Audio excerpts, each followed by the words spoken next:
to create an assignment in Canvas where every student gets their own copy. Maybe it's a presentation you want them to create, maybe it's a worksheet you've created, maybe it's a Google drawing timeline that they need to fill in.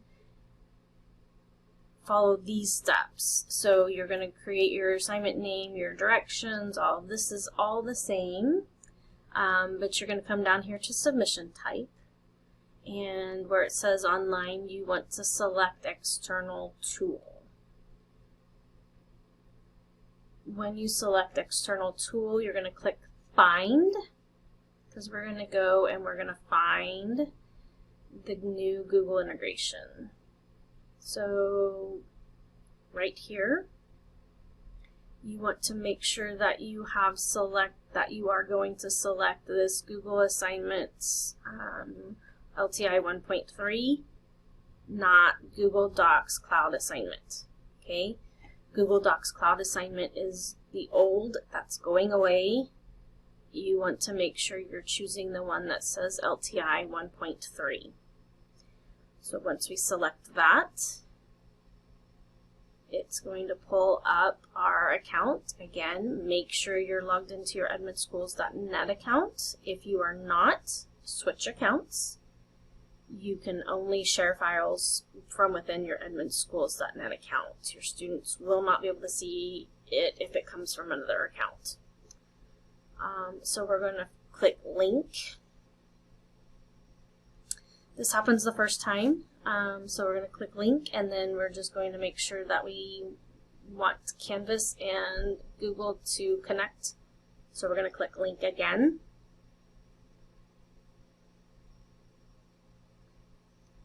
And then now I have this window, and I want to make it bigger so I can see it all, where I am now going to create my Google assignment.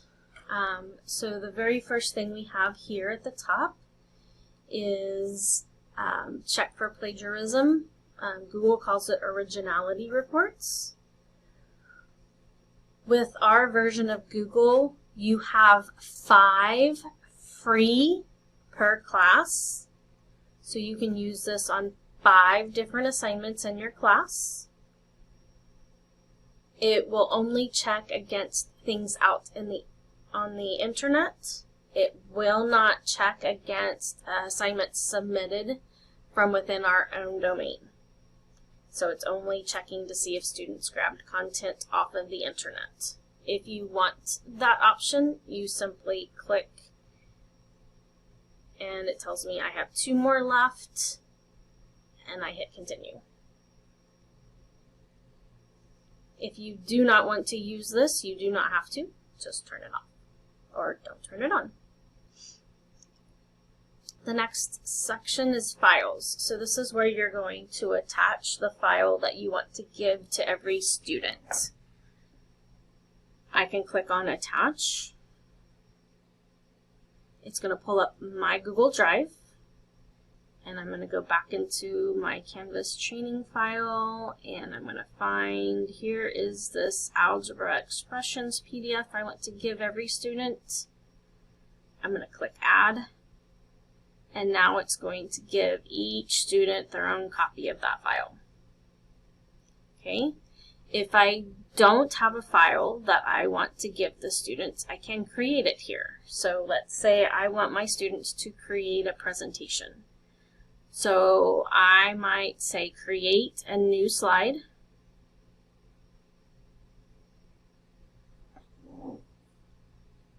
And then I'm going to click here where it says Untitled Presentation, and it's going to open the presentation.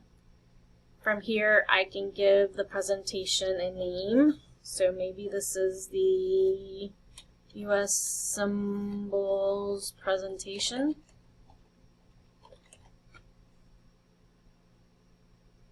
Okay.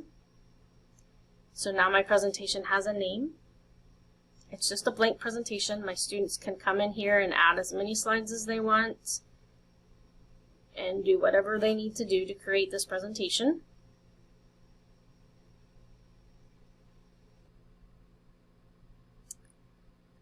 I know I've already renamed the presentation, so it'll fix it whenever I click save here in just a minute. In the bottom section, I have two options. If you want to use what you're already familiar with, you're going to select Canvas SpeedGrader. This is the exact same process that we've been using with the old integration.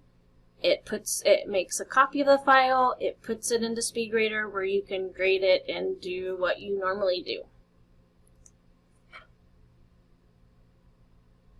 If you want to use Google to grade the assignment, you can click on the Google Assignments option. You can add a rubric, you can create it and add a rubric. If you already have a rubric in Canvas, you will have to recreate it here. If you want to use your rubric from Canvas, then choose Canvas SpeedGrader. Once I make my selection on which way I want to grade the assignment, I hit Create. And now it is creating this assignment, and it is going to give each student a copy of that document that I created. I'm going to click Select.